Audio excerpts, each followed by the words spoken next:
C'est à l'âge de 12 ans que Lambert s'adonne à la consommation de la cigarette. Aujourd'hui, la quarantaine révolue, Lambert est accro. Il ne peut plus se passer de cette substance.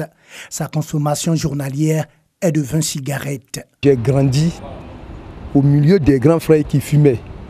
Et à tout moment, tiens, 50 francs, il faut aller payer telle marque de cigarettes. Ils n'avaient pas à tout moment du feu pour allumer. Et quand ils sont là un peu, ils vont enlever, il faut aller allumer, il faut aller allumer. Bon, faut de faire ça, c'est resté dans moi. Quand je suis devenu grand, bon, l'envie me prend à tout moment. Et au collège, bon, j'étais avec des fumeurs aussi, des jeunes fumeurs. L'organisme est déjà habitué à ça.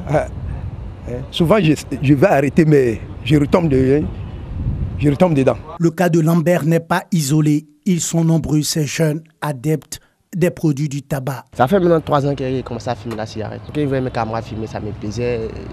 C'est dans ce que j'ai commencé à fumer. Mais le début, il tirait, mais il ne sentait pas. Et puis c'est un jeu, il est pris comme ça une falle.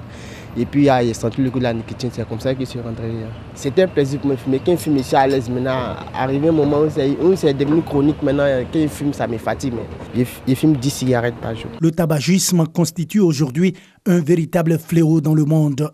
Selon l'Organisation mondiale de la santé, il est consommé par 1 milliard de personnes et tue plus de 5 millions de personnes par an dans le monde. En Côte d'Ivoire, le tableau non plus n'est pas reluisant.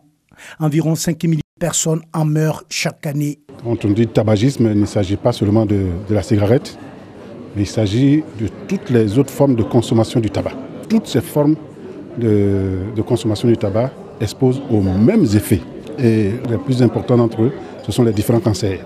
On l'a dit, il y a le cancer de la bouche, le cancer du poumon, les malformations au niveau de l'organisme. Le tabagisme croît au fil des années. De 13% en 2005, la prévalence dans la population est passée à 14,6% en 2012. Face à cette situation, parlementaires et membres de la société civile ont décidé de s'impliquer dans la lutte contre ce fléau. L'industrie du tabac est une activité légale. Mais à côté de cela, il n'y a que le tabac tue.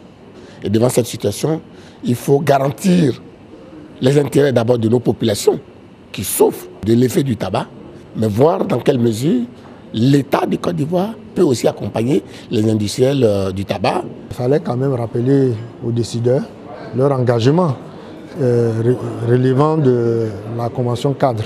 Parce que la Convention cadre renferme un certain nombre d'engagements, notamment leur engagement à doter notre pays d'une loi et aussi à implémenter effectivement cette Convention cadre.